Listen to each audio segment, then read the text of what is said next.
แล้วมันแม่นสุขภาพไปเพราะว่าผมมันมีส่งมาแล้วนั่นพ่อเจ้ายังนั่งยังไม่ได้กินหรอกนี่นั่นเล่นเลยนั่นจะใช่ดูนี่ถ้าว่าอยู่เก็บผมมันใส่เขาก็มีส่งมันเป็นส่งมันนั่งโอ้ยน้ำมันบอกว่าที่ตันไหนเนาะถึงกันเห็นไหมรถสุดท้ายคือแบบมันก็สวยอยู่นั่งไปไม่ได้ดูที่วัดเนี่ยอันเดียวนี้ผู้ใดว่าอันอีโซ่ไปตายหัวไม่ยังสู้อยู่อันหัวไม่ก็คืออีโวจีเหลือแท้ว่านี่คือเรียกอีเสาแบบอีเสาสู้มันจะอีเสาเลยแบบนี้วันนี้ผู้ชายตามเลยเกิดเกียร์ไม่เกิดไหม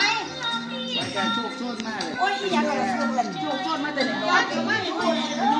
2-3 ปีออกจากพ่อจากแม่โชคโชนมาแต่ไหนนั่งป้าเห็นคู่มันสู้เลยแล้วพวกเราคนที่ไอ้นี่ถ้าล้างมันกินตายก็ดันขึ้นนะเธอดันขึ้นนะเธอได้ดันขึ้นให้ก่อนเพราะว่ามันโอ้สมัยปัจจุบันมันลงเบรเพราะว่าผมป่าดันขึ้นไม่หลายนะมาดันขึ้นไม่หลายเดือดลำบากเรื่องแม่แล้วมาเข้ากันแล้วเอาได้แต่ว่าจะบอกปันไหน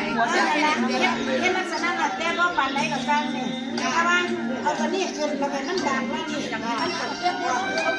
บอกเคยดูคุณอาศัยคุณขอเงินโบนัสนะคะ